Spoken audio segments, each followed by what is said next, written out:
ดีเจตรงว้าสายมุ้งต้นฉบับอุดมชัยคนแท้จริงจัดไปทีมงานเสือไฟ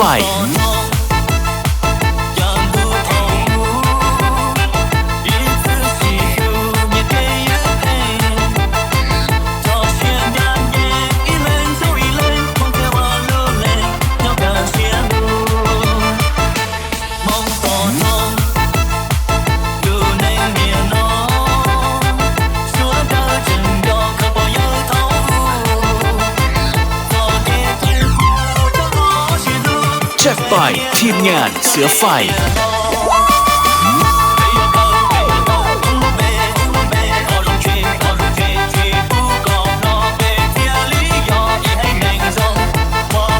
ดีเจตรงว้าสายมุ้งต้นฉบับอุดมชัย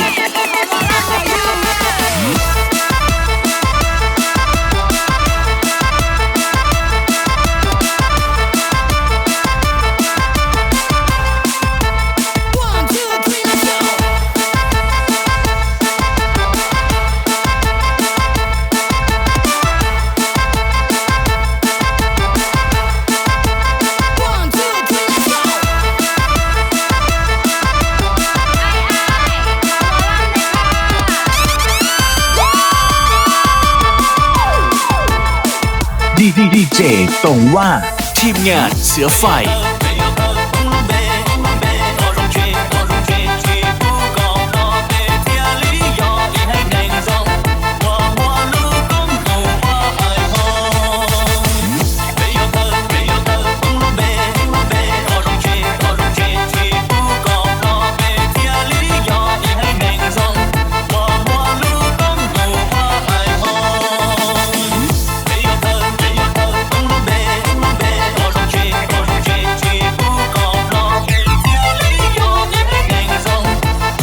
ดีเจตรงว้าสายมุ้งต้นฉบับอุดมชัยคนแท้จริงจัดไปทีมงานเสือไฟ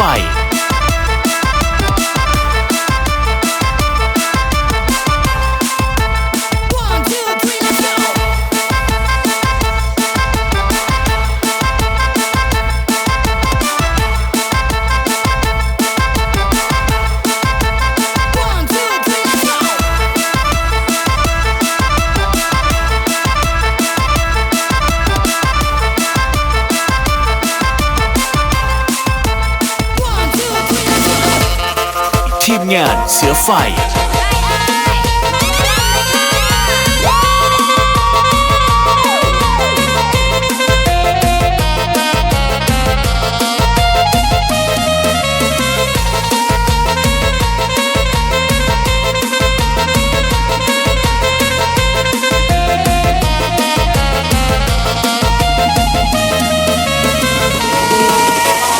ดีเจตรงว้าสายมุ้งต้นฉบับอุดมชัย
ไปทีมงานเสือไฟ